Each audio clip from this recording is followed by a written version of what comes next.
Crisis था बहुत ज़्यादा। कितने ऐसे लोग थे जिन्होंने कहा कि नहीं कर पाओगे? बहुत सारे थे। आप बहुत भरोसा नहीं कर सकते किसी के ऊपर। आपको निहारी ही चलानी है। हर डिश माशाल्लाह यहाँ बहुत अच्छी बिक रही है। कोई बंदा भी 100% परफेक्ट नहीं है। हालात ऐसे थे। उन्होंने मुझे कराची निहारी के अंदर धक्का दे दिया। तमाम दोस्तों का मैं अभी भी शुक्रिया अदा करना चाहता हूँ। कितने पैसे थे उस टाइम?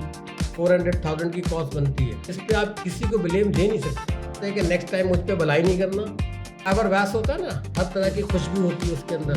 तो एक कस्टमर भी वैसे ही आपके लिए, जिनको काम आता है, जो काम जिसको आता है उसको वो काम करने दिया जाए। बहुत बड़ा रोल है सोशल मीडिया का, उसके बगैर आप काम करा नहीं सकते। वो कौन सी ऐसी कॉस्ट है जिसको सबसे ज़्यादा अंडर एस्टिमेट कर रहे होते हैं? मार्केटिंग है। उस वक्त SEO एक चलता था कि आपकी रेटिंग ऊपर आ जाएगी। बेहतर ये है कि आपको राइट अवे सोल्यूशन निकालना आना चाहिए। तो इनको 100 रुपये 10 रुपये लगाते हैं और 100 कमाते हैं। इन्होंने अपनी कश्तियाँ अगर नहीं जलाई तो वो जला दें, बाकी कोई नुकसान होगा हमारी कोई जिम्मेदारी नहीं।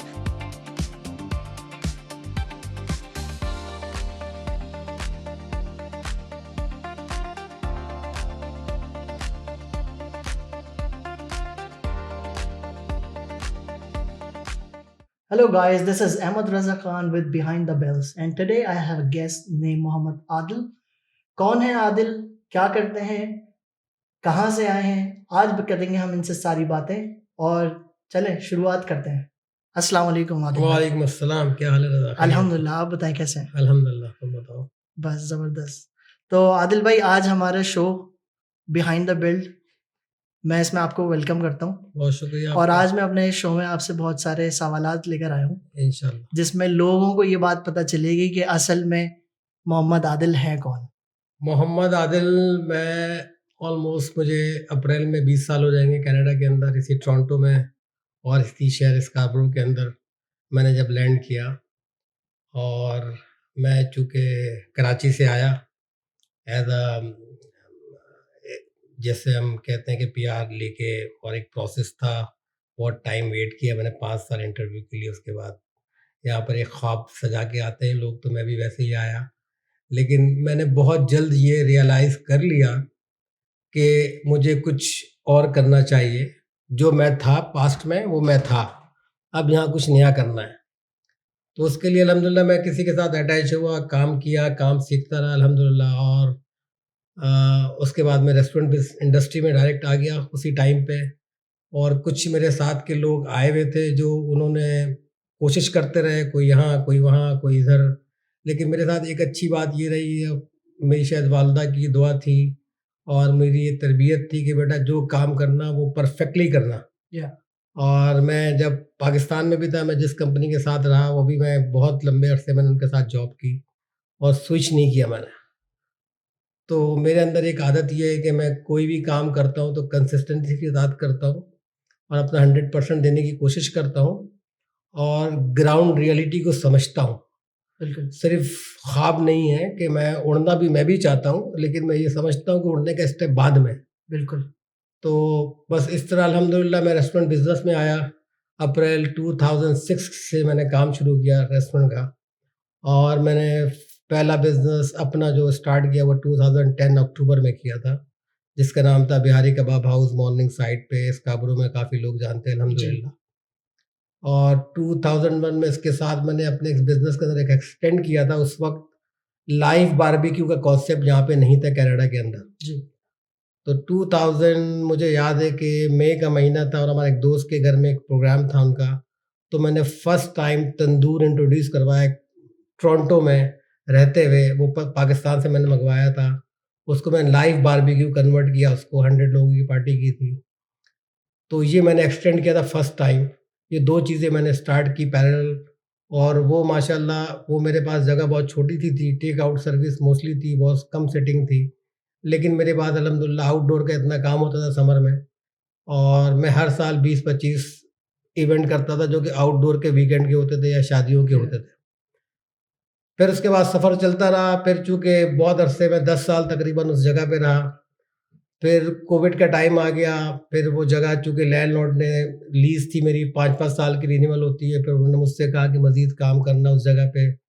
तो उस जगह के कुछ अपने मसाइल थे, तो फिर वो जगह लैंडलॉर्ड ने चूँकि बेच दी। फिर उसके बाद फिर वहाँ से मैं केटरिंग करता रहा, लेकिन मैं बड़े आउटलेट में नहीं था। मैंने केटरिंग हर जगह की अल्हम्दुलिल्लाह। मेरा आउटडोर का चूँकि एक सेगमेंट चल रहा था शादियों का, कुछ ज़िम्मेदारी थी मेरे ऊपर, तो मैं उसको फुलफ़िल करने के लिए मेरे रेस्टोरेंट के अंदर मैं फुल टाइम जॉब, क्योंकि एक फुल टाइम जॉब है, और तो मैं वहाँ से निकल के मैंने सोचा कि मैं थोड़ा-सा रिलैक्स ज़ोन में काम करूँ। मैं 2-3 दिन काम करता था मैं केटरिंग का, और 3-4 दिन मैं अपनी दूसरी मसरूफ़ियात थी वो करता था या पूरी। तो उसके बाद वो टाइम निकला 3-4 साल, और फिर 2024 आ गया। 2024 में फिर ऐसा हुआ कि फिर मेरे दोस्त यार जो पुराने थे, जो मुझसे मिलते रहते थे, उनको बड़ी मिस करते थे वो मुझे, मैं उनको मिस करता था। जी। और वो ये कहते थे कि भाई निहारी जो है वो आप आदिल भाई, वैसे तो मैं बनाता था केटरिंग में, लेकिन वो इंडिविजुअल सर्विस या कोई आउटलेट नहीं था या कोई रेस्टोरेंट नहीं था मेरे पास।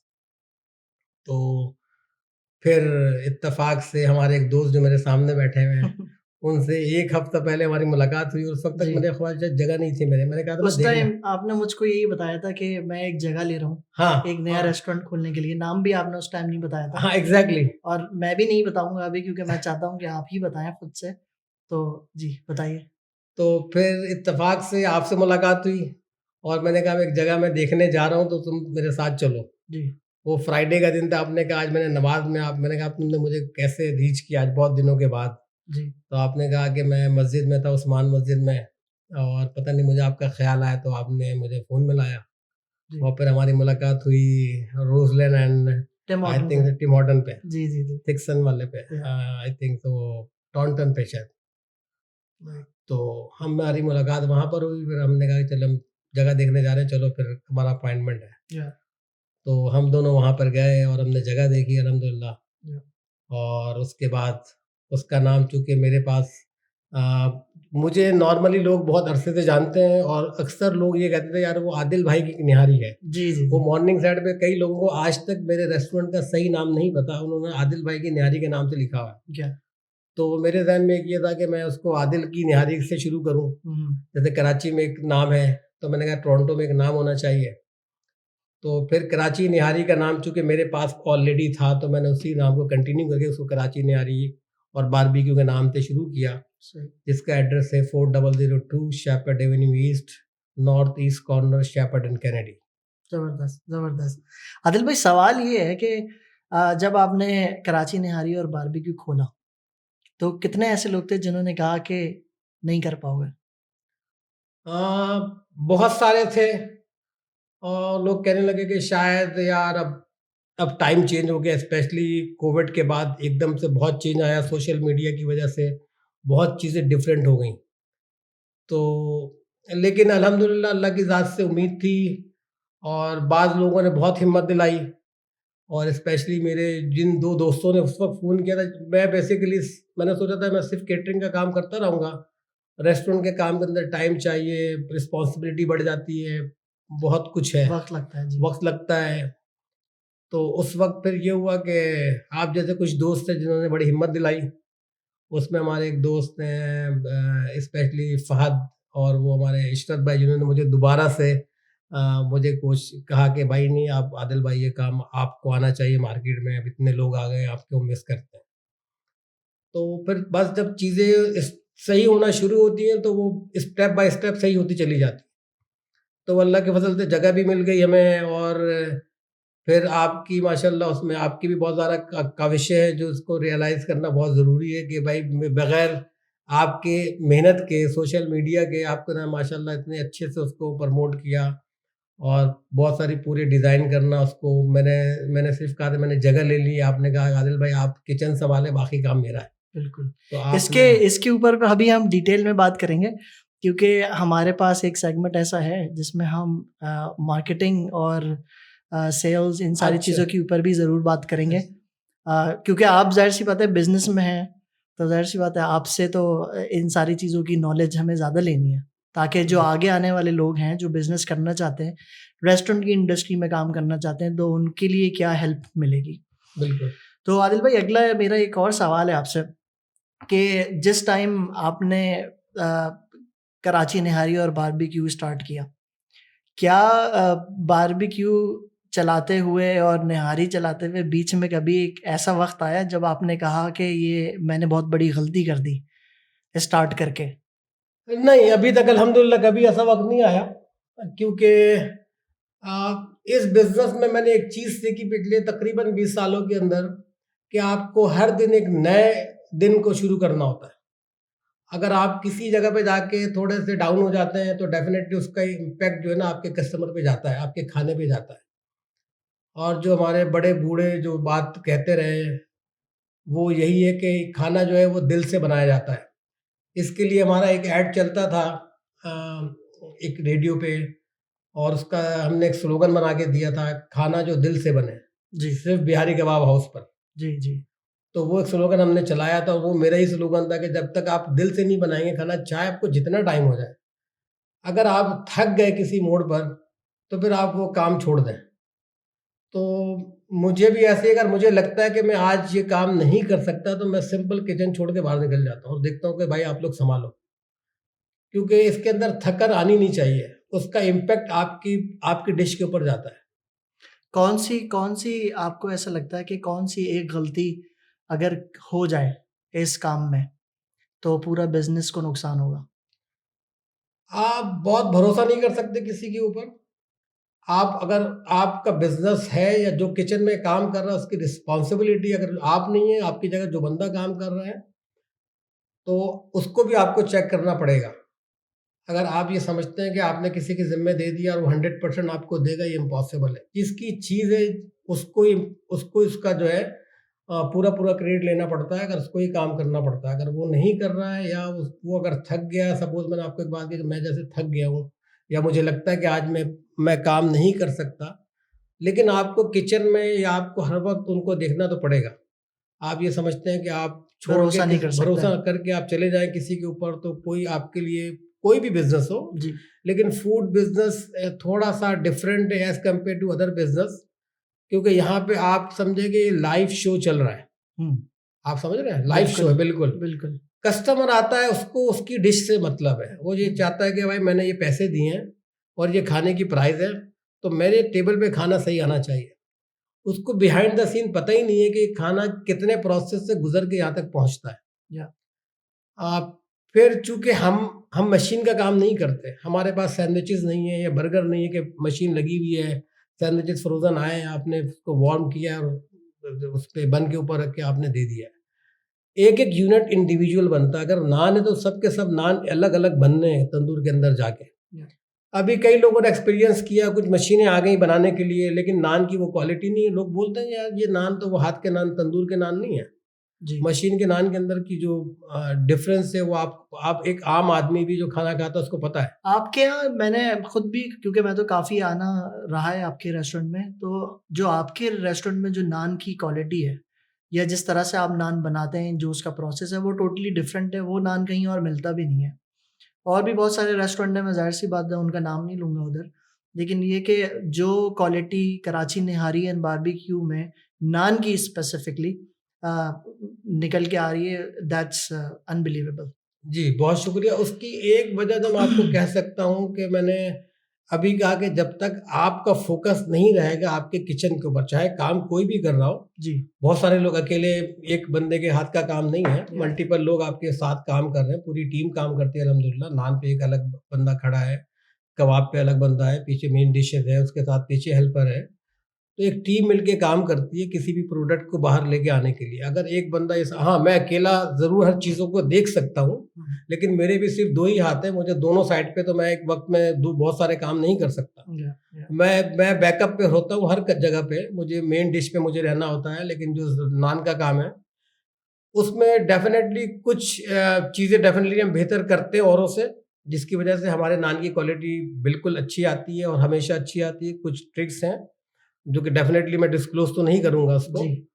और बाज़ लोग शायद उस पे फ़ोकस नहीं करते। मेरे ख़्याल में नान उतना ही अहम है, जैसे लोग अच्छी गाड़ी ले लें और टायर उसके अच्छे ना हों, तो रोड या पे गाड़ी चलेगी नहीं। या पूरी डिश की एक जान एक नान के अंदर है, बिल्कुल। और नान अगर की क्वालिटी आप मेंटेन नहीं कर पा रहे हैं, कभी हो जाता है क्योंकि उसका भी एक प्रोसेस है। राइट। जैसे आजकल वेदर बहुत ही ठंडा है, किचन बहुत ठंडा हो रहा होता है, आपको वार्म रखना पड़ता है नान के, जब पेड़ा होता है उसको प्रोसेस करने के लिए, उसके टेम्परेचर को मेंटेन करना।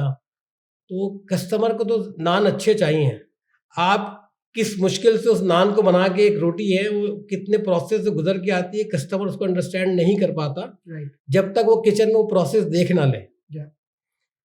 तो इसलिए हमारी कोशिश ये होती है कि हम कोई भी प्रोडक्ट जो हम बेच रहे हैं, हमारे पास बहुत ज़्यादा प्रोडक्ट नहीं है, आपने देखा होगा हमने 4-5 चीज़ें रखी हुई हैं, लेकिन हम ये ज़रूर क्लेम करते हैं कि नॉर्थ अमेरिका की वो वाहिद जगह है जहाँ पे निहारी की कंप्लीट रेंज हम बेच रहे हैं अल्हम्दुलिल्लाह।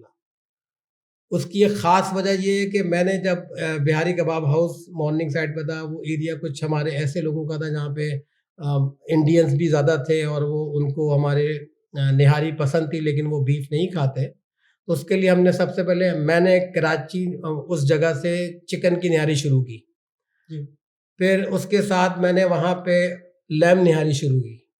मगज़ निहारी चूँकि कराची में बहुत ही मशहूर है, मगज़ निहारी, नली निहारी। उस वक़्त नली, एक टाइम पे नली बहुत अवेलेबल होती थी, बहुत सस्ती मिल जाती थी। इस वक्त अगर मैं आपको ये बताऊं कि लोग बोलते हैं आप नली निहारी का आपने ऐड लिखा हुआ है, आप बेचते क्यों नहीं? अब मैं उनसे ये पूछूं कि आप एक हड्डी खरीद के लेकर आओ, उस हड्डी की कॉस्ट $6 से $7 पड़ती है जी। वो जो हड्डी $1 पाउंड मिलती थी, वो इस वक्त 379 पर पाउंड है। आदिल भाई, जब इतनी मुश्किलात हैं इस सारी चीज़ों के अंदर, तो आपने निहारी के बारे में क्यों सोचा कि आपको निहारी ही चलानी है? हर डिश माशाल्लाह यहाँ बहुत अच्छी बिक रही है। लोग अच्छा, बारबेक्यू में बहुत सारे आपको अपॉर्चुनिटी मिलती है, लोग हर जगह मिल चले जाते हैं। बिरयानी वाले बहुत अच्छे अब आ गए हैं। लेकिन मैं, हमारे एक दोस्त हैं, वो मेरे पास तकरीबन 2012 से आ रहे हैं मेरे पास बिहारी कबाब हाउस पे। अच्छा, मेरे कुछ दोस्त हैं जो कि मिल्टन से मुस्तकिल और आज तक आते हैं। मैं ओशवा में था, वहाँ तक गए मेरे साथ। ये वो लोग हैं जो कि वाक़ईतन निहारी खाने फ्लाई करके ह्यूस्टन भी चले जाते हैं, जो निहारी खाने फ्लाई करके शिकागो भी चले जाते हैं। 4 लोग मिलके शिकागो भी चले जाते हैं और वो मेरे पास आते रहे। और उनका उनका उनमें से हमारे एक दोस्त है, उनका ख्याल ये था कि भाई आपका नाम जो है ना, ये बिहारी कबाब हटा के आप इस पे ना निहारी लिखें। फिर अपॉर्चुनिटी अल्लाह ने हमें ऐसी दी कि हमने निहारी नाम लिखा और अल्हम्दुलिल्लाह अल्हम्दुलिल्लाह हम उसको जस्टिफाई कर रहे हैं। मैं नहीं कहता कि अगर आप, कोई बंदा भी 100% परफेक्ट नहीं है, बिल्कुल। सम टाइम चीज़ें, चूँकि मैंने आप जैसे भी बताया कि चूँकि हम हर चीज़ इंडिविजुअल बनाते हैं जी, और इसके अंदर अगर वेरिएशन किसी प्रोडक्ट में आ रही है, सपोज अगर मिर्च की कलर चेंज आ रहा है क्योंकि हम मिर्च खरीद रहे हैं, गरम मसाले की क्वालिटी कुछ डिफरेंट आ गई क्योंकि ये सब बाहर से आ रही हैं, लोकल यहाँ नहीं बनती ये चीज़ें, पाकिस्तान से आती हैं, इंडिया से आती हैं। तो उसकी वजह से आपकी चीज़ों का कलर डिफरेंस आएगा, टेस्ट में ऊपर नीचे होगा। एक सिंपल सी बात है, गरम मसाला जो पाकिस्तान से आता है उसकी क्वालिटी अलग है, हमारे गरम मसाले का मतलब कुछ और है। जो इंडिया से गरम मसाला आ रहा है उसके अंदर कुछ चीज़ें ज़्यादा होती है, कुछ चीज़ें जो हमारे इस्तेमाल होती है वहाँ पर नहीं होती। तो कुछ ऐसी चीज़ें हैं कि जिसकी वजह से पूरी प्रोडक्ट निखर के आती है। एक दौर था कि पाकिस्तान में वो जब हमारी बड़ी बहनों की शादियाँ हुई तो वो बावर्ची बुलाया जाता था, वो दिन भर मसाले कूटता था, वो शाम में खाना बनता था। तो उसकी खुशबू आज लोग यहाँ पे तलाश करते हैं, वो मुमकिन नहीं है, बिल्कुल, क्योंकि प्रोसेस बिल्कुल अलग हो गया। वो मैनुअल काम होता था, मशीन का काम है। अब बहुत ज़्यादा लोग कुछ कर भी ले तो मशीन में वो ग्राइंड करेंगे उसको। एक सवाल है आपसे इसी बात के ऊपर कि जब आपने कराची निहारी और बारबेक्यू शुरू किया, तो कराची निहारी और बारबेक्यू जो है वो एक हालात ऐसे थे, हालात ने आपकी ये कराची निहारी और बारबेक्यू खुलवाया है, या ये हमेशा से आपका शौक था कि आपने निहारी बेचनी है? इसका इसका जवाब ये दें कि मेरे साथ 2 लोग थे। वो आपने मेरे देखा 5th फ्लोर तक हमारी ये बिल्डिंग है, कैनेडी 4002 वाली, जहाँ पे कराची निहारी है बेसिकली। तो उन दोनों ने ले जाके मुझे छत पे लेके गए, कहा हम आपको घुमाने लेके जा रहे हैं जी, और ऊपर छत से मुझे धक्का दे दिया दोनों ने मिलके, और नीचे चंद लोग चादर लेके खड़े हुए थे, उनमें एक आप भी थे। उन्होंने मुझे कराची निहारी के अंदर धक्का दे दिया। तो इस तरह कराची निहारी हमने बनाया। लेकिन कराची निहारी का अल्हम्दुलिल्लाह मेरा इतना कॉन्फिडेंस था, मेरे कस्टमर का कॉन्फिडेंस था। अब तो वो दोस्त हैं, कस्टमर तो रहे नहीं, जो इनका बहुत अरसे से ताल्लुक है। मेरे साथ जो बच्चे मेरे सामने छोटे हाई चेयर पे बैठते थे, आज माशाल्लाह वो अपने गोद में बच्चे लेके आ रहे हैं। बिल्कुल। तो इतना टाइम मैंने गुजारा इस टाइम पे। तो इस तरह मैं कराची निहारी पे इस तरह आया। ओके। कैसा दिन रहा पहला, जब कराची निहारी के दरवाजे खुले और लोग अंदर आना शुरू हुए? अल्हम्दुलिल्लाह बहुत अच्छा रिस्पॉन्स था। मैं अपने तमाम उन दोस्तों का मुझे आज भी याद है और वो सबके चेहरे याद हैं। जब वो फर्स्ट टाइम 8 अक्टूबर को मैंने ओपन किया था 2010 में बिहारी कबाब हाउस, तो वो मेरे दोस्त स्पेशली मैं इस्लामिक फाउंडेशन, वो मेरा नेबर रहा है, मैं वहाँ मस्जिद में था उस एरिया के, मेरे सब दोस्त थे हमारे साथ, कई बच्चे हमारे हमारे साथ के लोग बड़े हुए। तो मैं उन सबको कभी नहीं भूलता, ना वो मुझे भूलते हैं अल्हम्दुलिल्लाह। जब जब वो मेरे बेसमेंट में चादर बिछा कर उन सब लोगों ने खाना खाया, दुआ की। और इसी तरह जब मैं यहाँ पर आया तो उन सब तमाम दोस्तों का मैं अभी भी शुक्रिया अदा करना चाहता हूँ और करता रहता हूँ अपने तौर पे, जिस तरह और डेफ़िनेटली जितना उनका हक है मैं वो वापस तो नहीं कर सकता। लेकिन जिनके साथ मैं बेसिकली कनाडा में बड़ा हुआ, ये वही नेबरहुड है जहाँ मैं बड़ा हुआ हूँ अभी तक। जी। और उन सब लोगों का बहुत साथ है।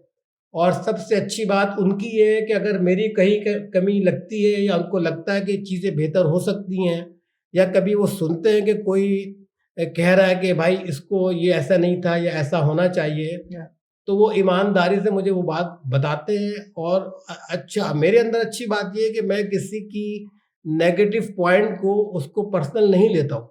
मैं ये समझता हूँ कि ये मेरा मोहसिन है और इसने मुझे मेरे ऊपर एक मेहरबानी की है, मुझे सही रास्ता दिखाया है। या मैं अपनी गलती को बेहतर कर सकता हूँ, गुंजाइश है। हाँ, बेजा गलतियाँ वो मतलब क्रिटिसाइज़ लोग करते हैं, लेकिन उसकी भी जस्टिफ़िकेशन है। अगर वो कर रहे हैं तो उनका कोई पर्सनल हो सकता है कि किसी वजह से कर रहे हो। मैंने भी खैर ये चीज़ हमेशा आप में नोट करी है कि आप हमेशा किसी भी क्रिटिसिज्म को हमेशा पॉजिटिवली लेते हैं अल्हम्दुलिल्लाह। और लेना भी इसी तरीके से चाहिए कि क्योंकि जब तक आप पॉजिटिवली उसको लेंगे नहीं, तो आप अपने आप को बेहतर नहीं कर सकते या अपनी बेशक। चीज़ों को बेहतर नहीं कर सकते। आदिल भाई कितने पैसे थे उस टाइम जब रेस्टोरेंट स्टार्ट किया था? और कौन-सा? कितने पैसे लगाए? कराची निहारी। हम आज जितनी बातें करेंगे वो सिर्फ़ कराची कराची निहारी और बिहारी की निहारी बात पे करेंगे। कम बजट के अंदर कैसे मैनेज कर सकते हैं चीज़ों को। आप वैसे अगर किसी भी इस साइज़ का रेस्टोरेंट अगर बनाने जाएँगे, कोई जगह लेकर, तकरीबन इस वक़्त जो कॉस्ट है, या अगर 2 साल पहले की कॉस्ट लगा लें, तकरीबन 400,000 की कॉस्ट बनती है। 100,000 तो सिर्फ़ उसके हुड का सिस्टम, किचन का सिस्टम लगता है। जी। लेकिन अब आपको ये देखना होता है कि आप अपने एक्सपीरियंस को किस तरह यूटिलाइज़ कर सकते हैं। कम रिसोर्सेज़ के साथ, कोई बैकअप नहीं है पीछे, जो कुछ है उसमें अल्लाह के सुपर्द कर देना। और सिर्फ़ इस बात पे यकीन के साथ कि अल्हम्दुलिल्लाह उम्मीद यही है कि इंशाअल्लाह अल्लाह ने मेरे हिस्से का रिज़्क़ लिखा हुआ है यहाँ पे, ईमानदारी के साथ आपको वो काम करेंगे, अल्लाह उसमें बरकत देंगे। इंशाल्लाह। उसमें एक चीज़ बड़ी इम्पोर्टेंट है, लोग हर चीज़ ये कहते हैं यार ये अल्लाह को मंज़ूर था इसलिए ऐसा हो गया। हुँ, हुँ। अ, अगर अल्लाह ने हमारे यहाँ पे सामने, अगर आप कहीं पार्टी में होटल में जाते हैं, किसी जगह पे जाते हैं जहाँ पे दूसरे लोग भी नॉन मुस्लिम भी की भी पार्टी चल रही है, तो आप अपने हिसाब से चीज़ सिलेक्ट करते हैं। आपको पता है कि मुझे यहाँ पे फ़िश खानी है, अगर हलाल चिकन नहीं है तो आप फ़िश पे खाएँगे, आप वेजिटेबल खाएँगे, आप कोई और चीज़ हाथ नहीं लगाएँगे। तो ये आपको अल्लाह ने इतनी समझ दी है कि आप वहाँ पे अपनी चीज़ तलाश कर रहे हैं। राइट। तो रिस्क भी ऐसा ही है कि आपको अल्लाह ने बता दिया कि आप यहाँ पर हैं, अल्लाह आपको रिस्क देगा। अब आपको हलाल तरीके से खाना है या हराम तरीके से खाना है, ये आपकी चॉइस है कि आपको 2 नंबरी करनी है या झूठ बोल के कमाना है या हलाल तरीके से मेहनत करके कमाना है। ये चॉइस अल्लाह ने आपके सुपुर्द की और इसकी ज़िम्मेदारी आपके ऊपर है टोटल। इस पे आप किसी को ब्लेम दे नहीं सकते। बिल्कुल, डेफ़िनेटली। आदिल भाई किस तरह के कस्टमर आते हैं आपके पास? कस्टमर कस्टमर है,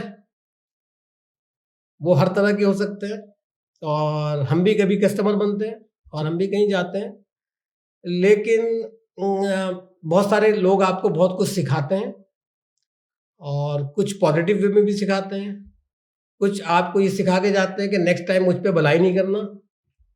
तो ये बेसिकली आप ये कह लें कि ये एक फ्लावर वैस होता है ना, हर तरह जी। की खुशबू होती है उसके अंदर। जी, तो एक कस्टमर भी वैसे ही आपके लिए। बहुत खूबसूरत बात करी है वैसे आपने। तो आपको हर तरह की मतलब रौनक मिलती है। जी। किसी में खुशबू आ रही है, किसी में सिर्फ कलर आ रहा है और किसी का सिर्फ जलवा ही देख रहे हैं हम। तो ये इस तरह की चीज़ है। कौन सा ज़िंदगी का ऐसा मुश्किल वक़्त था जब आपको लगा कि बस अब ये वक़्त बहुत मुश्किल है गुज़ारना? हाँ, ये टाइम आया है 2020 में, कोविड का टाइम था। उसके बाद से तकरीबन 3 साल का टाइम दैट वाज़ क्राइसिस था बहुत ज़्यादा। लेकिन अल्हम्दुलिल्लाह ये क्या, मैंने शायद आपको भी पहले कहा था कि जब आप थक जाएँ या आपको लगता है कि अब आप कुछ कर नहीं सकते, तो इंस्टेड कि आप ख़राब चीज़ें करें, बेहतर है कि आप किसी एक जगह पे रुक जाएँ, उस वक़्त ठहर जाएँ। और ज़ाहिर है इंसान ज़िंदगी में, हमारा बिलीव है कि चीज़ें जो हैं वो अल्लाह की तरफ से आई हैं। हम ये कहते हैं कि अल्लाह की तरफ से, इसमें गलतियाँ आपकी पहले होती हैं। राइट।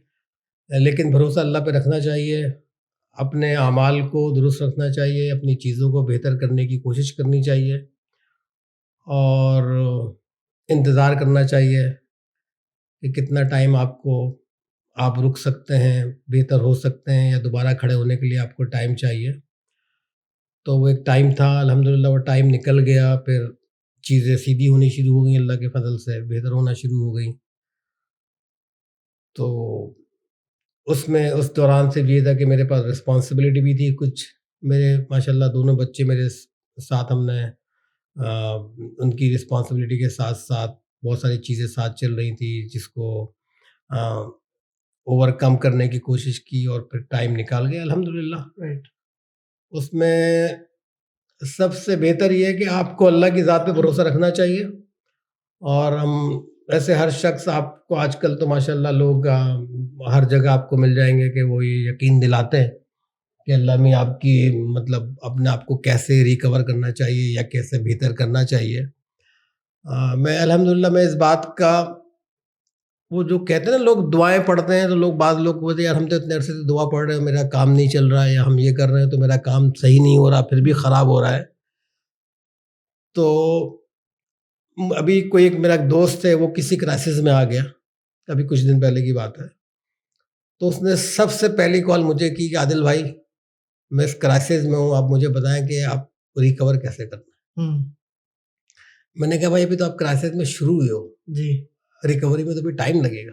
हुँ। आप ये समझो कि आप बीमार हो गए और आप हॉस्पिटल पहुँच गए सपोज़, तो आपको रिकवर होने में टाइम लगेगा। आपको सिर्फ़ सब्र के साथ, अ, कनाडा में एक चीज़ बड़ी बहुत अच्छी सीखी मैंने, कीप पेशेंट। Keep patience. बस, ओके। दुनिया जहाँ पत्थर गिर जाए, हुँ। बर्फ़ आ जाए, बारिश हो हुँ। जाए, पेशेंस बस रखना है। Keep patient. आप किसी डिपार्टमेंट में जाएँगे, वहाँ आपको कीप पेशेंट करना है। और पहले तो ये चीज़ें कम होती थी। अब किसी भी आप गवर्नमेंट इदारे में जाएँ, किसी भी जगह पे चले जाएँ आप, इवन दो आप क्लिनिक में चले जाएँ, हॉस्पिटल में चले जाएँ, जी।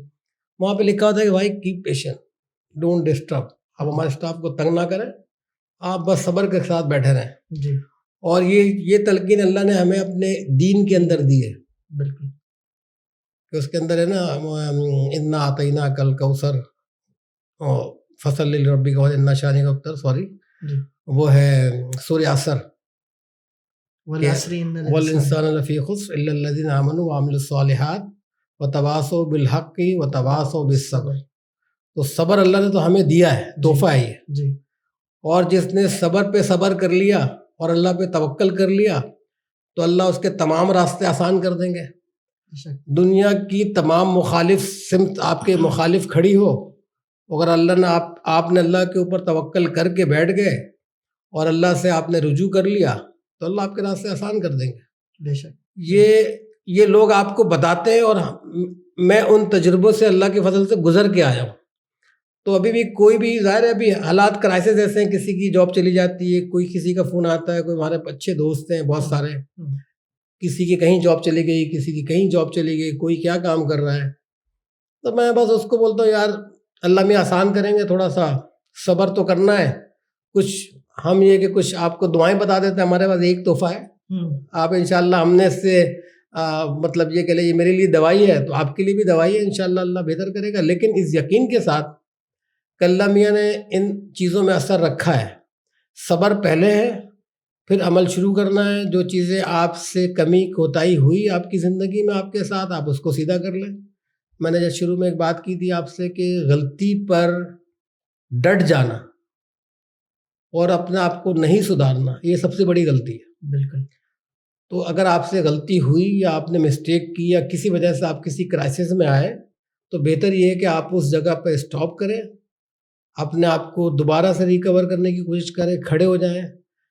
और अगर आप हाईवे पे जा रहे हैं, गाड़ी आपकी ख़राब हो जाती है, आपको लगता है कि आप इस वक्त सही नहीं है, आपका अचानक से सर में दर्द शुरू हो जाए या आपको कुछ समझ नहीं आ रहा, तो आपके पास एक ही रास्ता है कि आप गाड़ी को अपने साइड पे करें और अपने आप को दोबारा से इस पोजीशन में लाएं कि आप गाड़ी ड्राइव कर सकें। बिल्कुल। अगर आप ये कहेंगे नहीं मैं बिल्कुल ठीक हूँ, अबे कुछ नहीं हुआ यार, ये तो कुछ भी नहीं है, मैं तो ठीक हूँ, अल्टीमेटली आप अपने आप को या किसी और को नुकसान पहुँचाएंगे।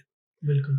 तो जहाँ आपको लगता है कि आप थक गए हैं, अब बस हो गई, अब मेरे पास नहीं है, जब आप ये कहते हैं ना कि अब मेरे पास नहीं है और फिर कहते हैं अल्लाह मियाँ अब तू मेरा जो है ना बेड़ा पार कर दे। एक टाइम आता है आपके पास, हर बंदे की ज़िंदगी में कभी ना कभी ये टाइम आया होगा, या जिनके पास नहीं आया उनको बहुत खुश होना चाहिए। लेकिन जिनके पास आया और उन्होंने कहा कि अब अल्लाह मियाँ तेरे हाथ में, तो जिस यकीन के साथ उसने अल्लाह के हवाले अपने आप को किया है ना, तो वो यकीन कर ले कि अल्लाह मियाँ ने वहाँ उसके हाथ पकड़ लिया। बिल्कुल। वो कहते तवक्कल क्या है, तो मैंने अक्सर शायद बहुत शुरू में ये चीज़ें सीख ली थी कि तवक्कल ये है कि समुंदर के अंदर बंदा डूब रहा है, सही है, उसको ये पता है कि करीब में कोई भी नहीं है, एक तिनके का सहारा भी नहीं है, लोग बोलते तिनके का सहारा भी नहीं है। और जब वो अल्लाह को याद करे और उस बंदे को इस बात पे यकीन हो कि अल्लाह यहाँ पे उसके लिए रास्ते बनाएंगे या अल्लाह मियाँ कोई जरिया बनाएंगे कि वो बंदा बचे, तो वो जो यकीन है ना, अगर वो यकीन आपके अंदर आ जाए, दुनिया के अंदर इन मामलात में रहते हुए, चीज़ों में रहते हुए, अपने बिजनेस में रहते हुए, अपने घर में रहते हुए, तो बस वो यकीन हर एक के अंदर चाहिए। अगर उसने वो यकीन उसके अंदर, अभी मैं बहुत सारे इसलिए बोलता हूँ कि अल्हम्दुलिल्लाह मेरे इतना अपना टाइम हो गया और एक टाइम के साथ लोगों से ताल्लुक़ है, इसी जगह पे रहते हुए बहुत अच्छे हालात में लोगों को देखा मैंने, बहुत बुरे हालात में लोगों को देखा और बहुत बुरे हालात से बहुत अच्छे हालात में जाते हुए देखा और अभी देख रहा हूँ अपने सामने। तो लेकिन वो लोग जो सही रास्ते पे थे, क्राइसिस में आए और फिर थम गए और अल्लाह ने उनको बेहतर रास्ते निकाल दिए, वो सब उस तवक्कल के ऊपर है कि उसने बस ये सोच लिया था कि वो कोई गलत काम नहीं किया, कोई शॉर्टकट में नहीं गए, बिल्कुल, बस थम गए, रुक गए और फिर आगे का सफ़र शुरू किया, तो अल्लाह ने उनका हाथ पकड़ लिया है। बिल्कुल। होता ये है कि जब आप दुनिया से परेशान हो जाते हैं ना, दुनिया की चीज़ों से, किसी ने धोखा दे दिया आपको, किसी ने चीटिंग कर दी, किसी ने नुकसान पहुंचा दिया, तो आप एक टाइम ऐसा आता है कि आपको हर चीज़ के अंदर डर लगने लगता है। आपको लोगों से डर लगता है, फिर आपको मतलब आप इस तरह हो जाते हैं कि यार ये दुनिया में कोई ना, आप बिल्कुल ही किसी और साइंस मतलब किसी और एंगल में चले जाते हैं। अब मैं वो कहना भी नहीं चाहता कि आप अल्लाह के ना होने का यकीन भी आपको हो जाता है कि भाई ये कोई चीज़ ही नहीं है, मैं तो इन हालात में चल रहा हूँ, फिर अल्लाह मियाँ कहाँ है, नाउज़ुबिल्लाह। राइट। तो इसलिए इस यकीन के साथ कि अगर आपके क्राइसिस आया है तो अल्लाह मियाँ ने आपको, और कुछ चीज़ें हैं, कुछ अमल हैं जो अगर इंसान करता रहे। जब मैं क्राइसिस में आया तो मुझे याद है कि मेरे एक डॉक्टर साहब थे, डेंटिस्ट, उन्होंने मेरे से बात हुई उनकी, तो मैंने बोला हाँ जी बस थोड़ा सा है डॉक्टर साहब ये मसला है इस तरह का। उन्होंने लिटरली इसी मॉर्निंग साइड के ऊपर जब स्कार्बरो में मुझे पार्किंग में मिले थे वो, और मैं आज भी उनको याद करता हूँ, मैं मिलता हूँ उनसे जाके हमेशा कुछ ना कुछ अरसे के बाद। मुझे कहा अच्छा आप ये दुआ पढ़ें, अल्लाहुम्मा अजिरनी फ़ी मुसीबती वख्लुफ़ ली खैरम मिन्हा। ये वो दुआ है कि आप बस पढ़ो और अल्लाह मियाँ आपको उससे बेहतर बदल अता फरमाएंगे, अल्लाह का वादा है। और अल्हम्दुलिल्लाह जिस लम्हे जिस नुकसान पे मैंने पढ़ा, अल्लाह ने उससे बेहतर चीज़ मुझे उसकी बदले अता की। बेशक। चाहे कभी आप होता ना कि इंसान बोलता है यार कि मेरा तो ये छोटा सा नुकसान है टेक्निकली तौर पे कि आपके घर का आपका फ़ोन गुम गया, राइट। आपकी कोई चीज़ गिर गई, तो आप ये दुआ पढ़ो और अल्लाह में से देखो। नुकसान कारोबार में हम रहते हैं, कभी ऐसा लगता है कि भाई ये कस्टमर तो हमारा 100% ये हमारा ऑर्डर बन गया था और ये अचानक से तो उसने कैंसिल कर दिया। फिर आप दुआ पढ़ लो। हम तो आपको दुआ बता सकते हैं भाई जो हम कर सकते हैं, राइट। आपने वो दुआ पढ़ी और अल्लाह ने उससे बेहतर चीज़ आपको, उससे बड़ा ऑर्डर आपने अल्लाह ने ला के आपको दे दिया। बिल्कुल। कभी ऐसा सोचा कि मुझसे या तो शायद कोई ऐसी गलती हो गई अपने पीछे वक्तों में जिसकी वजह से आज मैं इस वक्त में हूँ? देखिए, गलती तो आपसे हर वक्त होती रहेगी जब तक आप दुनिया के अंदर जिंदा हैं, राइट। सही। जब तक आप आगे चलेंगे सफर में, बचपन से लेके बुढ़ापे तक, जब तक आप अंदर नहीं चले जाते कब्र में, उस वक्त तक आपसे गलती खत्म होने वाली नहीं है। लेकिन गलती को आदत बनाने ना, गलती को मुस्तकिल करना, वो एक आदत है, वो फिर गलती नहीं है। अगर गलती पे आपको पता चल जाए कि आपने गलती की है और साथ वाला आपको ये बता रहा है कि आपने गलती की है और आप अपने आप को दुरुस्त नहीं कर रहे हैं, तो ये सबसे बड़ी गलती है। बिल्कुल। तो हमेशा अपनी गलती पर सीखना, ये असल है। हम कई दफ़ा रोड पे गाड़ी चलाते, इतना टाइम हो गया, बहुत अरसा हो गया, कभी कभी आप कई दफ़ा आप गलती कर जाते हैं, लेकिन अगर आपको एहसास नहीं हो रहा है कि आप गलती कर रहे हैं तो अल्टीमेटली आप बड़ा एक्सीडेंट करेंगे आगे जाके। फिर वो आपकी आदत है, फिर वो गलती नहीं है। जी जी। अब मैं इस एरिया में आया, मुझे नहीं पता कि यहाँ पे वन वे कौन सा है, वन वे कौन सा नहीं है, और मैं गलती से अगर वन में चला गया, चलो रात का टाइम है, यहाँ पे अभी कोई मसला नहीं है, आप निकल गए किसी वजह से कि आपको पता ही नहीं था कि आप यहाँ पे वन में था। ये लेकिन बार बार आएंगे, बार बार आएंगे, इसका मतलब ये मेरी आदत है वो रॉन्ग पे जाना। राइट। तो रॉन्ग वे पे कंसिस्टेंसी के साथ जाना, ये आपकी आदत है, ये गलती नहीं है। और अल्हम्दुलिल्लाह मेरे अंदर अल्लाह ने एक चीज़ ये डाली है कि अगर कोई मेरे से छोटा भी मुझे बताएगा ना कि आपने गलती की है या ऐसे हो गया, ये ऐसा हो सकता है, तो मेरे अंदर ये आदत है, सुनने का हौसला है कि मैं उस चीज़ को एक्सेप्ट करता हूँ, उसको, अपनी गलती को बेहतर करने की कोशिश करता हूँ। सिर्फ सही नहीं करता हूँ, उसको बेहतर करने की कोशिश करता हूँ। आदिल भाई, आजकल तो लोग जो है वो अपनी गलतियाँ करके मानते नहीं हैं और एक्सेप्टेंस नहीं है बेसिकली उनमें। वो यही प्रूफ करना चाहते हैं कि आप गलत हैं। हाँ, तो ठीक है, वो फिर इस मुश्किल में रहते हैं ना। जो लोग अपनी गलती पर नदामत नहीं करेंगे, एक्सेप्टेंस नहीं आएगी, अल्टीमेटली उसका एंड ये होगा कि वो मज़ीद मुश्किल में चले जाएंगे। और ये मेरे सामने कई ऐसे लोग हैं कि गलती भी करते हैं और डेली का भी है कि डेली गलती कर रहे हैं, तो फिर हम ये कहते हैं कि अच्छा भाई सॉरी। अगर हमारा किसी ऐसे बंदे के साथ ताल्लुक़ है कि वो डेली एक गलती कर रहा है, सपोज़ स्टाफ हमारे साथ काम करते हैं, लोग काम करते हैं, आपकी टीम में कोई ऐसा बंदा आ गया कि वो डेली ये गलती करता है, वो डेली लेट आ रहा है, तो एक दिन बस लेट होगी, दूसरे दिन बस लेट होगी, तीसरे दिन बस, अगर कंटिन्यू पूरे हफ्ते अगर बस लेट है, इसका मतलब है बस लेट नहीं है, तुम खुद लेट हो। आदत बन गई, आदत है उसकी ना, उसकी आदत ही लेट उठने की है। तो आप ऐसे लोगों के साथ ये बोलेंगे भाई, उनको एक अच्छा सा सलूट मारे, बोले अल्लाह हाफिज़ भाई, आप उनसे रुखसती ले लें। आदिल भाई, जिंदगी में डिसिप्लिन कितना इम्पोर्टेंट है किसी भी चीज़ में सक्सेसफुल होने के लिए? 100% आपको डिसिप्लिन चाहिए।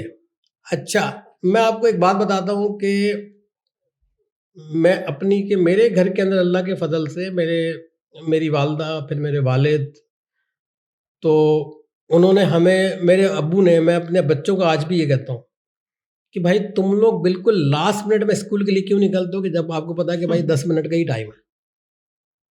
मैंने कहा भाई हमारे अब्बा एग्ज़ाम, मेरे बेटे का भी एग्ज़ाम था जो बड़ा वाला है ग्रेड 11 का, तो वो बिल्कुल उसको पता है कि नहीं अभी इतनी जल्दी जाके हम स्कूल में करेंगे क्या। मैंने कहा हमारे अब्बू जान हमें आधे घंटे पहले स्कूल बोर्ड हमारा होता था 9 ग्रेड में, मुझे याद है। अब्बू का ऑफिस होता था, अब्बू उस दिन देर से ऑफिस में जाते थे और मुझे 9:30 बजे हमारा सेशन होता था एग्ज़ाम का, 9 से 12 का टाइम था हमारे टाइम पे जो एग्ज़ाम होते थे स्कूल के बोर्ड के। अब हो सकता है टाइम में ये आगे पीछे हो, तो हम 8:30 बजे गेट पे खड़े होते थे। उस वक्त कुछ भी नहीं होता था वहाँ पे। हम गए तो पब्लिक ही नहीं है वहाँ पे, लोग ही नहीं, बच्चे नहीं आए, एक दो जो दूर के बच्चे वो आ रहे हैं। हमारे अब्बू कहते थे भाई टाइम से पहले, रास्ते में बस खराब हो जाए, रास्ते में कोई और मसला हो जाए, तो आपको हमेशा टाइम से पहले पहुँचना है। तो पंक्चुअलिटी आपकी लाइफ में डिसिप्लिन के बगैर अब चीज़ें सोशल मीडिया है, लोग बहुत ज़्यादा आपको पता है हर चीज़ सीख रहे हैं, जी। लेकिन कितने लोग हैं जो ये बता रहे हैं कि भाई डिसिप्लिन लाइफ में कैसे आएगा, आपकी पंक्चुअलिटी कैसे होनी चाहिए, अपने आप को कमिटमेंट आपको कैसी परफेक्ट होनी चाहिए। लोग नहीं बताते हैं, लोग ये बताते हैं बस हमने ये कर लिया, तुम ये कर लो, तुम ये कर लो। राइट। तो ये बड़े इम्पोर्टेंट है आपकी सक्सेस के लिए, आप चाहे किसी भी फील्ड के अंदर हैं। आपके लिए सक्सेस क्या है? आप सक्सेस को कैसे मेजर करते हैं? देखिए सक्सेस का हर बंदे के लिए अलग है कि वो उसका टारगेट क्या है या वो हाँ। चाहता क्या है। मेरे आपका क्या हिसाब से टारगेट है? मेरा टारगेट ये है कि अल्हम्दुलिल्लाह अगर अल्लाह ने आपको एक जगह दी हुई है मुनासिब सी, और आपका अल्लाह ने रिस्क रखा हुआ और आपके ज़रिए 2 4 5 लोग 10 लोग अगर वो रिस्क उनको अल्लाह मियाँ आपके ज़रिए से दे रहा है और आप अपने घर का अपनी सब चीज़ों को फुलफ़िल कर पा रहे हैं और इसके अलावा आप कुछ लोगों के साथ भी हेल्प कर पा रहे हैं, तो ये अल्लाह का शुक्र है कि इससे बड़ी सक्सेस होनी नहीं चाहिए कोई। करेक्ट। और बाकी तो आसमान भी कम है, जिनकी ख्वाहिश बढ़ती चली जाए। सही उसको बात तो है। आप जैसे इलॉन मस्क के लिए तो अभी तो उसको आगे दुनिया भी आज से भी आगे जाना है। वो तो मार्स से भी और पता नहीं कहाँ-कहाँ ठीक आगे है, चला तो वो गया, बिल्कुल। उसकी सक्सेस वहाँ है। जी, जी, तो जी। हम वो लोग कहते हैं बड़ा सोचो, या तो मैं ये पूछता हूँ भाई कितना बड़ा सोचें आप? आपको ये भी सोचना है कि आपके पास लाइफ कितनी है, कितनी है? या उसके हिसाब से सोचें। इतना बड़ा राइट। सोचेंगे कि वो लाइफ ही कम पड़ जाए फिर। एग्ज़ैक्टली, तो एग्ज़ैक्टली। जितनी लाइफ अल्लाह ने दी और जितने वसाइल दिए आप उसको एंजॉय ज़रूर करें। ये लेगेसी कहाँ तक लेकर जाना चाहते हैं आप? आप आगे, क्योंकि जैसे अभी हमने पिछली थोड़ी बात करी कि निहारी बनाने की एक कंसिस्टेंसी का एक फ़ॉर्मूला वो बाय डिफ़ॉल्ट हो गया आपके अंदर इंस्टॉल। अल्हम्दुलिल्लाह या अल्हम्दुलिल्लाह, ठीक है। तो अब वो 5 साल के बाद मैं कह रहा हूँ कि शायद आदिल भाई रिटायरमेंट लें और बोलें कि आप कोई और निहारी बनाएगा। तो वो कौन-सा ऐसा बच्चा है या कौन-सा ऐसा फैमिली मेंबर है जिसको आपने कराची निहारी एंड बारबेक्यू की लेगेसी सँभालने के लिए मुंतखब किया है? ऑनेस्टली इस एज पे आप किसी भी बच्चे को या किसी को भी, और इस मुल्क के अंदर आप किसी को फोर्स तो नहीं कर सकते कि भाई आपको ये करना है और ये नहीं करना है। हुँ। हाँ, जिसकी अटैचमेंट हो जाएगी, हर माँ बाप की ख्वाहिश ये होती है कि भाई उसका बच्चा पढ़ लिख के, स्पेशली हम कराची से जो लोग आते हैं उनकी ख्वाहिश ये होती है कि वो डॉक्टर इंजीनियर से कम में सौदा ही नहीं होता आगे, या चाहे बने कुछ भी, लेकिन दिल के अंदर तो सबकी यही हसरत है। हुँ। तो ज़ाहिर है इस मुल्क के अंदर अगर अपॉर्चुनिटी मिली है तो मैं भी ये चाहता हूँ कि मेरे बच्चे अच्छी तालीम और तरबियत हासिल करें, अच्छी जगह पर जाएं। रही बिजनेस की बात, तो उनके जहन में उतना बेसिक मैंने उनको बिजनेस बता दिया है कि आपको बिजनेस को कैसे रन करना है। लेगेसी कैसे ट्रांसफर होगी ये तो वो टाइम बताएगा कि कब ट्रांसफर होगी, या किसने अपना जो है इंटरेस्ट जाहिर किया, ज़्यादा किया उस काम के लिए। तो ये इस वक्त कहना तो मेरा ख्याल है कि अभी कोई कबल अज़ वक्त है। सही, सही। कब आपको ऐसा लगा कि ये काम बहुत अच्छा चलेगा? असल बात ये है कि जब मैंने स्टार्ट किया तो मुझे लगता था कि शायद इसको मज़ीद इस जगह को 1 साल या 1.5 साल लगेंगे, लेकिन फ़ौरन ही समर का टाइम आया और अल्हम्दुलिल्लाह मुझे सेकंड मंथ में अंदाज़ा हो गया था कि इंशाल्लाह हम यहाँ पे बहुत अच्छा रिस्पॉन्स करेंगे यहाँ पे लोग और एरिया के अंदर। वो बहुत ही जल्दी अल्हम्दुलिल्लाह में सेकंड थर्ड मंथ में ये अंदाज़ा हो चुका था। सोशल मीडिया आपको कैसा लगता है कि सोशल मीडिया ने आपको हेल्प करी?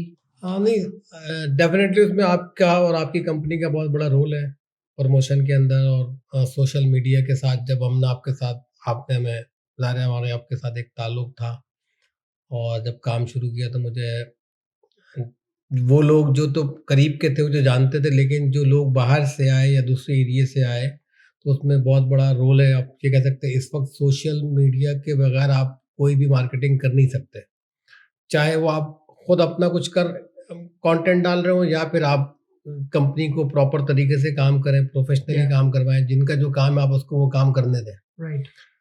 अगर हम खुद कैमरा लेके खड़े हो जाएंगे तो हम खाना कैसे बनाएंगे, या किचन के अंदर हमारा स्टाफ अगर ये काम कर रहा होगा, तो या तो वो रेस्टोरेंट जो जिनमें कोई और काम नहीं तो बोलते हैं हम चलो शूटिंग कर लेते हैं, लेकिन जहाँ पे काम चल रहा है तो किचन के अंदर तो आप आते हैं, कई दफ़ा आपको अंदाज़ा होता है कि हम आपसे शायद बात भी नहीं कर पाते, आप गेट के कोने पे खड़े हो तो वहाँ से चले जाते हैं। राइट। तो सोशल मीडिया का बहुत बड़ा रोल है। टाइम चेंज हो गया, हर चीज़ अब आपको लोगों के पाम टॉप पे आ गई है, आपके फ़ोन में आ गई है, तो इवन दो कि अब कुछ बूढ़े भी हैं तो बेचारे वो भी माशाल्लाह यूज़ करना सीख गए हैं। वो एक था कि लोग बूढ़े हैं जो वो यूज़ नहीं करते, लेकिन अब वो भी यूज़ करते हैं। आप एआई का टाइम है, लोग बोल देते हैं कि भाई ये रेस्टोरेंट जाना है हमें। मैं कई बुजुर्ग ऐसे हैं जो आते हैं गाड़ी पे, वो सीनियर हाउसिंग में रहते हैं, वो फ़ोन करके बोल देते हैं कि भाई यहाँ जाना, वो आ जाते हैं। तो पॉजिटिव रोल है, जो लोग काम कर रहे हैं तो उनको प्रोफेशनल लोगों के साथ काम कराएं, जिनको काम आता है, जो काम जिसको आता है उसको वो काम करने दिया जाए। उसका रिस्पॉन्स अल्हम्दुलिल्लाह मुझे तो बहुत अच्छा आया और आ रहा है, और बहुत बड़ा रोल है सोशल मीडिया का, उसके बगैर आप काम करा नहीं सकते।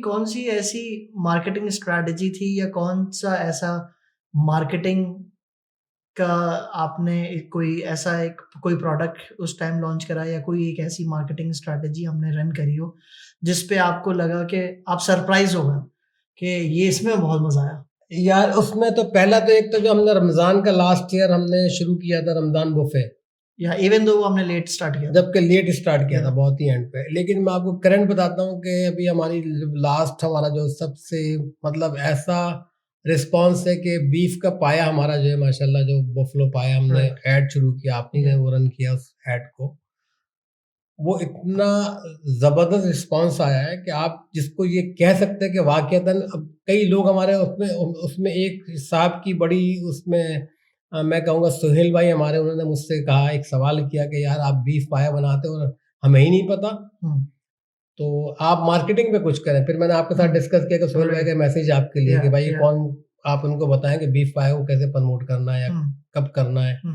तो आपने जब ऐड चलाया तो हमें पहले ही माशाल्लाह 3 या 4 ऐड चला था, पहले 15 दिन के अंदर ही हमें रिस्पॉन्स आना उसका शुरू हुआ।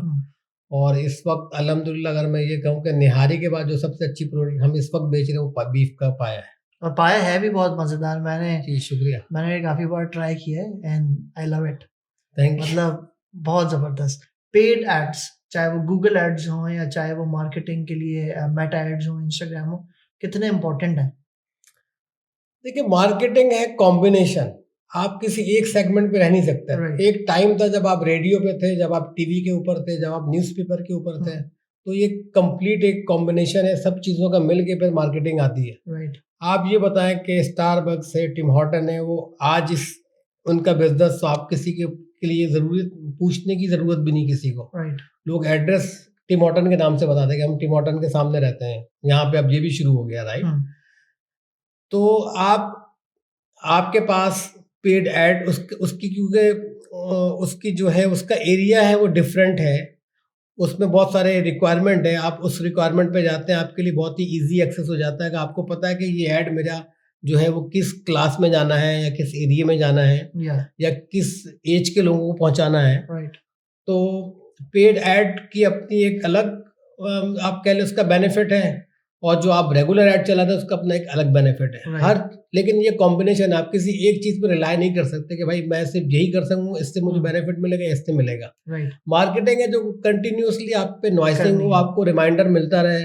आप कभी पेड ऐड में ये होता है कि मैं कोई चीज खोल लो, मेरा ऐड मुझे ही कई दफा आ रहा होता है, क्योंकि वो मेरा फोन कई दफा कराची निहारी सुनता है किसी ना किसी वर्जन के अंदर, तो वो मुझे ही कई दफा मेरा ऐड दिखा रहा होता है। तो पेड ऐड की अपनी एक अलग रिक्वायरमेंट है, और जो रेगुलर ऐड आप चलाते हैं उसकी एक अलग रिक्वायरमेंट, लेकिन दोनों का कॉम्बिनेशन या सब चीज़ें आपको मिलके ही आपकी प्रोडक्ट को या आपको प्रमोट करती हैं। ये बताएं कि जो बिजनेस ओनर्स होते हैं रेस्टोरेंट इंडस्ट्री के, वो कौन सी ऐसी कॉस्ट है जिसको सबसे ज़्यादा अंडर एस्टिमेट कर रहे होते हैं, कि उनको लगता है कि नहीं ये तो हल्की फुल्की की ज़रूरत नहीं है, लेकिन वो उनको सबसे ज़्यादा कॉस्ट कर रही होती है? ये डेफिनेटली मार्केटिंग है, और मैं मार्केटिंग उस वक्त से कर रहा हूँ जब सिर्फ लोगों को सिर्फ वेबसाइट का एक चीज़ पता थी, वेबसाइट होती है कोई चीज़। उस वक्त मैं रेडियो पे ऐड चलाता था, और उस वक्त मैंने जब ये शुरू हुआ गूगल की रेटिंग तकरीबन 2012-13 की बात है, उस वक्त SEO एक चलता था कि आपकी रेटिंग ऊपर आ जाएगी, search engine optimisation, search engine की बात थी, राइट। तो मैंने उस वक्त से मैंने ऐड पे पैसे लगाए, और उस वक्त से उसका रिस्पॉन्स मुझे मिला। मुझे अगर लोग मिल्टन में जानते हैं, मुझे अगर लोग सेंट कैथरीन में जानते हैं, तो अल्टीमेटली वो उस मार्केटिंग की वजह से ही जानते हैं जो मैंने सोशल मीडिया पे उस टाइम पे किया, या रेडियो का ऐड किया। तो लोगों को अब रिकॉल होता, अच्छा भाई ये वही साहब है या ये वही हैं बिहारी कबाब वाले आदिल भाई या निहारी अब कराची निहारी पर हैं, तो ये उसका इम्पैक्ट पड़ता है और लॉन्ग टर्म पड़ता है। आदिल भाई, एक जिंगल अभी हमने बहुत लास्ट ईयर, मुझे आई थिंक रिमेम्बर कर रहा हूँ मैं, कि एक जिंगल आपने बनवाया था जी जो जी एक जी गाना था। जी जी जी। तो उस गाने का क्या कोई फीडबैक है कस्टमर की तरफ से या लोगों की नहीं, तरफ से? लोगों ने बहुत पसंद किया। मैंने शायद आपको उस वक्त भी कहा था जब हमने ऐड चलाया, डिफरेंट चैनल्स पे भी गया वो, और उसके बाद हमारे कुछ ग्रुप्स में भी गया, कुछ सोशल मीडिया पे भी गया, तो माशाल्लाह उसका बहुत ही अच्छा इम्पैक्ट था। बल्कि कुछ लोग भी कहते हैं यार ये तो वो बाद लोग गौर से सुनते हैं हमारे Yeah. दोस्त, तो उसका बड़ा जी। अच्छा इम्पैक्ट है। मैंने आपको उसका फीडबैक दिया था Yeah. और उम्मीद करता हूँ कि नेक्स्ट टाइम कुछ और आप इस तरह की चीज़ें हमारे कराची निहारी के लिए करेंगे डेफिनेटली। जरूर जरूर। आदिल भाई, कराची निहारी और बारबेक्यू बिजनेस ने आपको एज अ पर्सन कितना चेंज किया? हाँ, मैंने शुरू में आपसे एक बात की थी कि ओवरऑल अल्लाह ने मेरे अंदर बड़ा सब्र रखा हुआ है और शायद वक्त ने और मजबूत कर दिया और एक ठहराव सा है। और अब आदमी टाइम के साथ साथ, चीज़ों के साथ साथ मज़ीद उसके अंदर स्टेबिलिटी आती है, उसकी जहन के अंदर एक ठहराव सा आता है। तो अब जो कराची निहारी के बाद अल्हम्दुलिल्लाह मेरे अंदर और कुछ चीज़ें एब्जॉर्ब करने की और सलाहियत अल्लाह ने पैदा कर दी। क्योंकि रेस्टोरेंट इंडस्ट्री में जो आपकी टीम है ना, वही आपको सबसे बड़ा जो है ना वो टफ टाइम देती है बेसिकली। तो वो कौन सा माइंड शिफ्ट था जिससे जिससे आप ज्यादा ग्रो हुए, जहां आपको लगा कि नहीं, ये एक मेरा जो माइंड थोड़ा सा पर्सपेक्टिव चेंज हुआ है इसके बारे में, और ये मुझे हेल्प भी कर रहा है बिजनेस में एज अ लीडरशिप, क्योंकि आप बिजनेस रन करते हुए आ रहे हैं माशाल्लाह। तो मैं ये जानना चाहूंगा, और हमारे जो भी लिसनर्स जो हमें अभी इस टाइम वॉच कर रहे हैं, जो नई जनरेशन बेसिकली हमें देख रही है इस टाइम, तो उनके लिए है बेसिकली ये सवाल का जवाब जो आप हमें देंगे कि वो कौन सा ऐसा माइंडसेट शिफ्ट है जिसकी वजह से आपको ऐसा लगा कि नहीं, अब मैं वाकई एक्सपोनेंशियली ग्रो कर रहा हूँ अपने बिजनेस में भी और पर्सनली भी। देखिए, एक लफ्ज जो मैं बार बार यूज कर रहा हूँ, शायद अभी आज मैंने इस पे बड़ी चोट खाई और अभी तक खा रहा हूँ, वो है पेशेंस। पेशेंस। पेशेंस आपको अल्टीमेटली दिखाना पड़ता है। सपोज आप किचन में किसी से कोई मिस्टेक हो गई, आप क्या करेंगे उस वक्त? डेफिनेटली आपको अल्टरनेट निकालना है फौरी तौर पे। आपका माइंड इतनी तेजी से काम करना चाहिए कि एक ऑर्डर था, सपोज वो जाते जाते रास्ते में किसी के हाथ से स्लिप हो गया, या कोई आपने कढ़ाई बनाई और वो जल गई, आपने ऑलरेडी 20 मिनट का टाइम उससे लिया हुआ या 25 मिनट का टाइम लिया हुआ, प्रेशर बिल्ड हो गया या प्रेशर बिल्ड हुआ, उस टाइम पे अपने आप को कैसे रिएक्ट करना है, बजाय इसके कि मैं किसी पे डांटूं या कोई किसी को डांटे। उसका एंड ये है कि उस डिश को पहले पीछे हटाओ और नई डिश की तैयारी फौरी तौर पे करो। ये अगर किसी चीज में ऐसा हो सकता है सम टाइम कि आपके पास टाइम नहीं है, तो बजाय इसके कि हम इसको गलत बयानी करें, सही है, एक दो दफा ऐसा हुआ है कि कोई चीज हमसे मिस्टेक हो गई अंदर, मैंने जाके कस्टमर से बोला कि अब जब मैं जाता हूँ या जब एक मेरी टीम से कोई जाता है तो उसका इम्पैक्ट थोड़ा दूसरा होता है। अगर मैं किचन से निकल के जा रहा हूँ और किसी से मैं ये बोलता हूँ यार सॉरी ये थोड़ा सा प्रॉब्लम आ गई, इसमें थोड़ा सा टाइम और लगेगा, कोई अल्टरनेट कर दें, सोल्यूशन आपको निकालना राइट अवे खड़े होके उसी जगह पे, बजाय इसके कि मैं किसी के ऊपर डांटूं या देखूं कि किसने किया, ये इल्जाम तराशी एक दूसरे के ऊपर। बेहतर ये है कि आपको राइट अवे सोल्यूशन निकालना आना चाहिए। तो ये चीज़ मैंने अपने अंदर बहुत ज़्यादा चेंज देखी और मैंने बहुत ज़्यादा ग्रो किया इसके अंदर कि मैं अपने सोल्यूशन निकालने का सिंपल मैंने ये चीज़ हमारे इस्लामिक फाउंडेशन में खालिद भाई होते हैं, मैं हमेशा उनको मैं लोगों को भी उनकी मिसालें देता हूँ कि अल्लाह ने उनको इतनी सलाहियत दी है माशाल्लाह, वो मस्जिद के अंदर अफ्तार का और बाकी चीज़ों का वो अरेंजमेंट करते हैं, वॉलंटियर काम करते हैं मस्जिद के लिए। सालों से मैं जब से उनसे मेरी मुलाकात रही, तो उनसे मैंने एक चीज़ बड़ी सीखी है, और वो मैं पहले भी डिस्कस करता था कि उस बंदे के अंदर अल्लाह ने इतनी सलाहियत दी है कि कुछ भी हो जाए ना, वो उसका इम्पैक्ट पीछे नहीं जाने देते, वो अपने साथ बेयर कर लेते हैं यहाँ पे। जो पीछे उनके है ना, वो इत्मीनान से खड़ा, उसको पता ही नहीं कि आगे हुआ क्या है। तो ये चीज़ें आप लोगों से सीखते हैं, अपने साथ से, अपने पड़ोस से, अपने सीनियर से। तो इस चीज़ ने मुझे बहुत अच्छा, अल्हम्दुलिल्लाह अल्लाह ने इसमें मुझे बरकत अता फरमाई ऑनेस्टली। और दूसरी बात ये है कि अब सामने वाला कुछ भी डांट दे, नाराज़ हो जाए, बहुत ही गुस्से में आ जाए तो मैं उसको सिर्फ उसकी शक्ल देखता हूँ और मैं ये समझता हूँ शायद इसने अपना कोई डिप्रेशन मुझ पे निकाला तो सुन लो इसकी, शायद कहीं बाहर इसने किसी ने नहीं सुना एग्जैक्टली। और ऐसा Yeah. होता है कि किसी और का गुस्सा इंसान कहीं पे निकाल देता है। Yeah. तो ये भाई, दो चीजें मैंने बड़ी इंपॉर्टेंट थी मेरे साथ। आप जब आप इस पूरे सिचुएशन में होते हैं तो ऐसे दिन भी आते होंगे जो बुरे दिन, जिसे हम कहते हैं बैड डेज, तो कौन सी चीज ऐसी है जो मोटिवेट करती है आपको उस दिन से निकालने में? वो दिन सबसे आइडियल ये है कि आप वो अच्छे दिन के साथ कंपेयर कर लो और दोनों को मिक्स कर लो और ये अपॉर्चुनिटी समझो कि अल्लाह ने आज आपको मौका दिया है, जो चीज़ें आपकी बेहतर नहीं उसको बेहतर कर लें। अगर आपके पास कोई और काम है आप उसमें अपने आप को एंगेज कर लें, इंस्टेड कि आप कोई चीज़ सोचें नेगेटिविटी कि अपने दिमाग में ये लाए कि यार आज क्या हो गया। तो उसका बेहतरीन हल ये है कि अपने आप को आप किसी और काम में एंगेज कर लें। अपने रेस्टोरेंट के अंदर इतने सारे काम हैं Yeah. जो कि कॉमनली आपके जब बिजी टाइम होता है आप नहीं कर पाते। Yeah. तो आप उसमें इम्प्रूवमेंट करें। पीछे की चीज़, मेरा एक सिंपल सा एक आसान सा फार्मूला ये है, जो पीछे हो गया उसको भूल जाइए, Yeah. जो आगे होना उसको सोचिए मत, Right. और जो सामने है उसको फेस कीजिए। This simple. उस टाइम को कैसे यूज़ करना है, आप उस टाइम को बहुत सारी चीज़ों से यूज़ कर सकते हैं। आप अपने साथ जो टीम मेंबर है उनको आप ट्रेनिंग पे रख सकते हैं। अपने जो साथ काम कर रहे हैं दूसरे लोग, जो किचन के लोग हैं, उनको आप बेहतर करवा सकते हैं। अगर कोई सफाई का काम है आप उसमें उनको लगाएं। जो प्रिपरेशन करनी है आप उसमें एंगेज करें, इंस्टेड कि आप उसको देखेंगे यार मेरे पास 4 लोग खड़े हुए क्या कर रहे हैं। Right. तो आप ऐसा काम करें ना कि आपको वो खड़े हुए दिखें। आप उनको किसी और अच्छे काम में एंगेज कर लें। ज़रूरी नहीं कि आप उससे सिर्फ सफाई वाले कई जगहों पे अलग लोग होते हैं। तो जो लोग आपके किचन के, उनको आप ट्रेनिंग कोई ऐसी चीज़ दे दें, उनको बता दें कि आपको फास्ट ट्रैक पे क्या काम करना है, या उसको आप ऐसी नॉलेज दें जो आपके पास है, जो आप उसको ट्रांसफ़र करें और उसके क्राइसिस के टाइम में वो उसके काम आए, वो आपके लिए भी बेनिफिट हो। या कुछ ऐसी चीज़ें होती हैं जो कि आमतौर पे हम रश टाइम में देखते हैं कि ये बंदे ने ये मिस्टेक की है, और टेक्निकली हमें उसको रोकना नहीं चाहिए कि वो मिस्टेक कर रहा है ना, उसने कर दी है। आप उसमें टाइम ज़ाया करेंगे, उसके साथ बहस करेंगे, वो टाइम नहीं होता उसको समझाने का।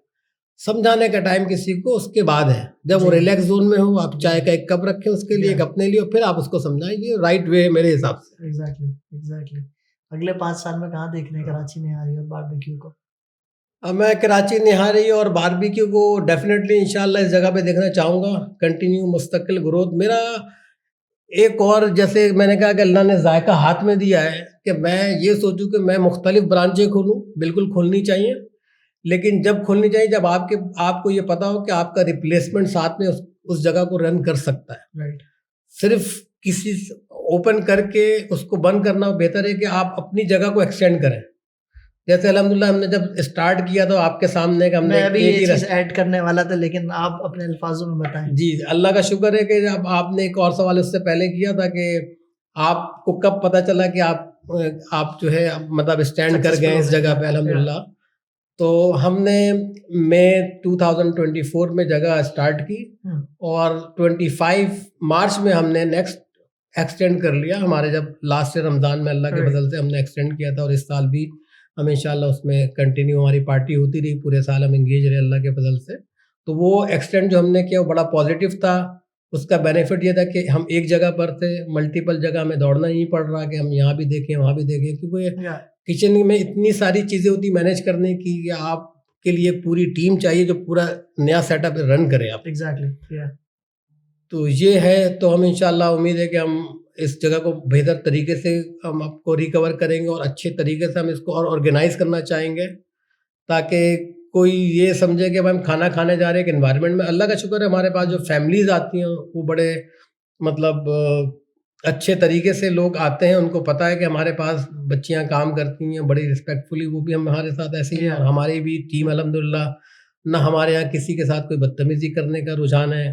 और हमने ये रिक्वेस्ट की भी अपने लोगों से, भाई अब गुस्से में तो गुस्सा आप मुझ पे निकालें, आपको कोई बात सुनानी आप मुझे बुला के सुना दें, इंस्टेड के आप किसी छोटे बच्चा है उसको, हाँ उनको आप अननेसेसरी ना तंग करें। रैपिड फायर क्वेश्चंस करते हैं, ठीक है? उसमें आपने अपनी मर्जी से जवाब देने। निहारी या बारबेक्यू? निहारी। क्लोजिंग टाइम या मॉर्निंग टाइम? Morning time. कौन सी ऐसी चीज़ है जो आप कभी नहीं चाहेंगे कि आपके मेन्यू में ऐड हो, नहीं बेचना चाहेंगे आप? मेरा ख्याल है कि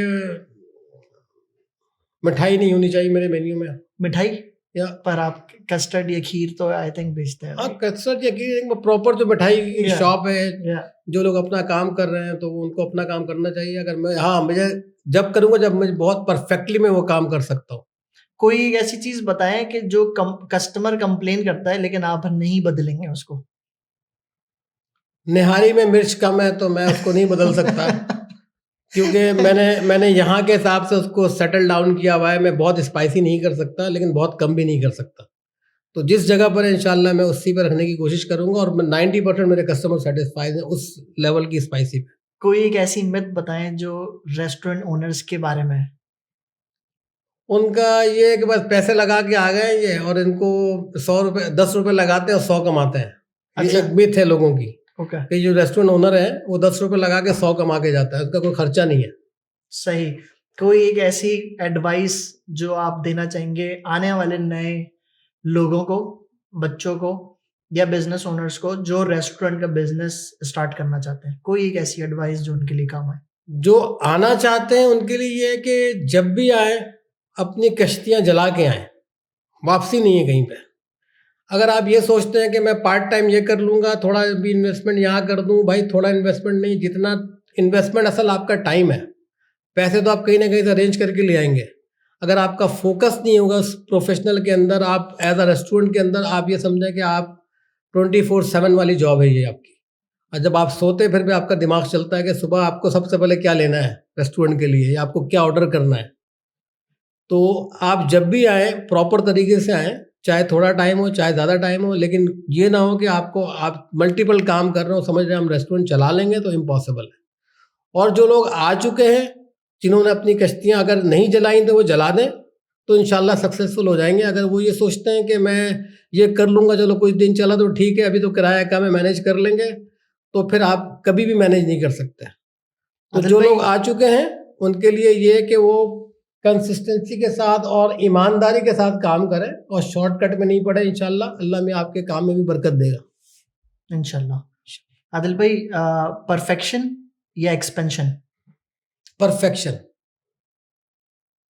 शो ख़त्म करने से पहले हम एक आखिरी सवाल करते हैं कि रमज़ान आ रहा है और रमज़ान के लिए आपकी क्या सारी तरतीब है?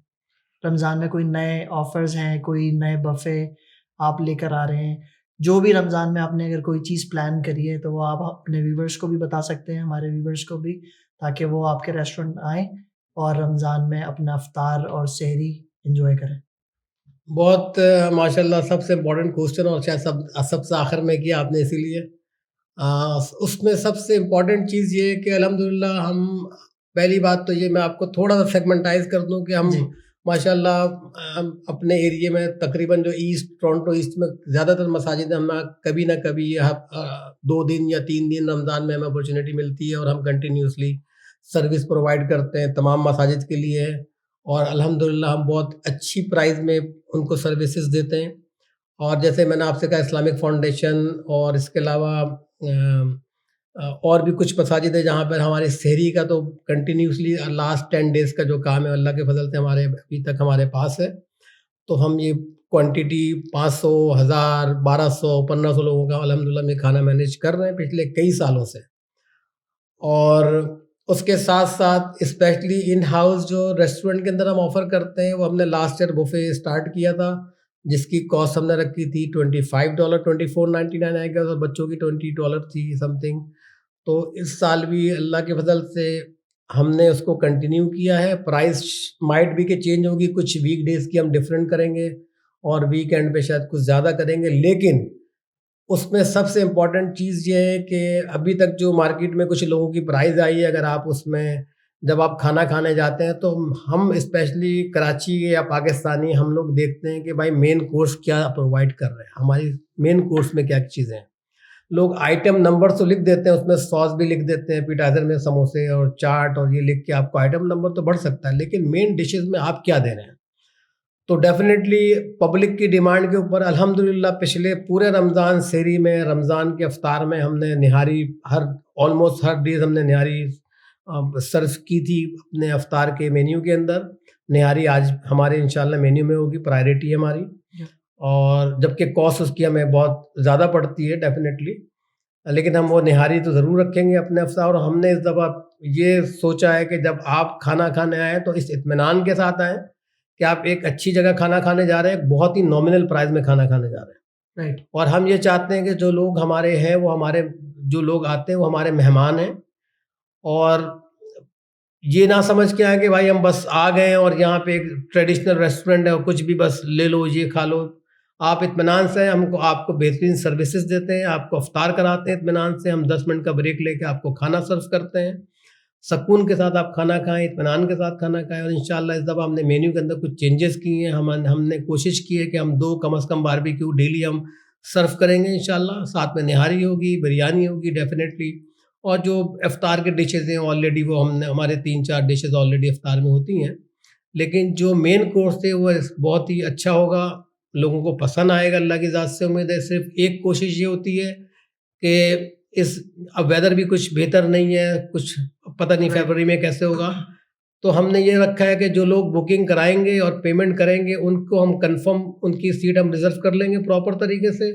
जो वॉक इन होगा, सम टाइम ऐसा होता है कि जगह होती है, सम टाइम जगह नहीं होती है, तो उनके लिए ऑप्शन ये है कि वो चांस पर होंगे। अगर जगह मिल गई तो ठीक है, वरना जो लोग बुकिंग कराएंगे उनकी हम सीट रिजर्व करके उनके हिसाब से, उनके टेबल के, उनके बच्चों के हिसाब से हम उनको प्रॉपर सर्विस देने की कोशिश करेंगे। और इसके साथ सहरी हमने ये रखा है कि इस दफ़ा सहरी जो है वो फ्राइडे, सैटरडे और संडे की मॉर्निंग होगी, सिर्फ वीकडेज में नहीं होती है, स्लो होता है बिजनेस। तो अगर डिमांड हुई या किसी को पार्टी करनी हुई कम से कम 20 से 25 लोगों की, तो हमारे पास अल्हम्दुलिल्लाह जो एक ही हॉल में जगह है वो 55 लोगों की इस वक्त मौजूद है, और टोटल हमारी कैपेसिटी 85 लोगों की है इस वक्त।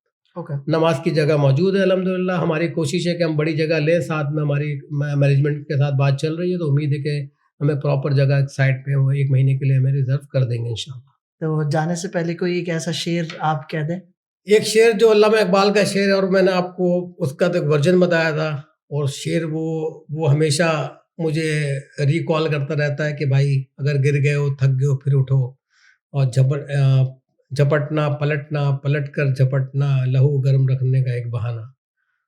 तो आपका बहुत शुक्रिया, और उम्मीद करते हैं अल्लाह आपको और तरक्की दे, और आप ऐसे ही और दूसरी जगहों पे जहाँ जहाँ काम कर रहे हैं, जिन लोगों के साथ, आप उनके लिए भी बेनिफिट पैदा करें, और अपने सेगमेंट को और मज़ीद तक़वियत दें। और उम्मीद करता हूँ कि और भी लोग आपके साथ जुड़ेंगे इंशाल्लाह।